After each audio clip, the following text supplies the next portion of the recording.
మన సనాతన ధర్మం గురించి, పునర్జన్మ గురించి ఏమాత్రము నచ్చని ఒక ఆవిడ చంద్రశేఖర సరస్వతి స్వామి వద్దకి వచ్చి, నాకు ఒక క్వశ్చన్ ఉంది, దానికి ఆన్సర్ చేయమని అడుగుతుందంట.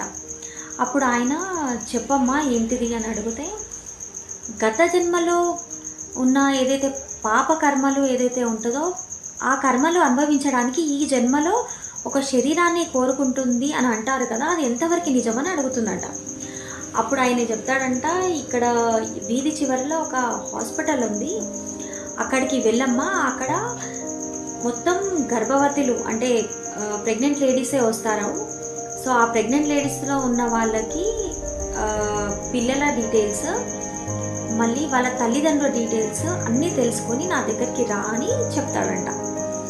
స్వామి వద్దకి వచ్చి స్వామికి నమస్కారం చేసి, మీరు చెప్పింది అక్షరాల నిజము అని ఒప్పుకుంటుంది. ఏమైందమ్మా అని స్వామివారు అడగగా, స్వామి అక్కడ ఒక బాబు ఏసీ రూమ్లో పుడితే ఇంకొక బాబు కలెక్టర్ గారికి కొడుకులాగా పుట్టాడు, ఇంకొక బాబు కూలి పని చేసే వ్యక్తికి పుడితే ఇంకొకరు కనీస అవసరం లేనటువంటి హాల్లో పుట్టాడు.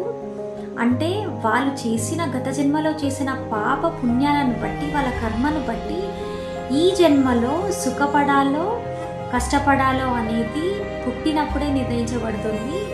మన సనాతనం యొక్క గొప్పతనం ఏంటో నాకు అర్థమైంది అని చెప్పేసి, అప్పటి నుంచి తను సనాతన ధర్మం గురించి తను పాటించడమే కాకుండా నలుగురిని పాటించేలా చేసింది.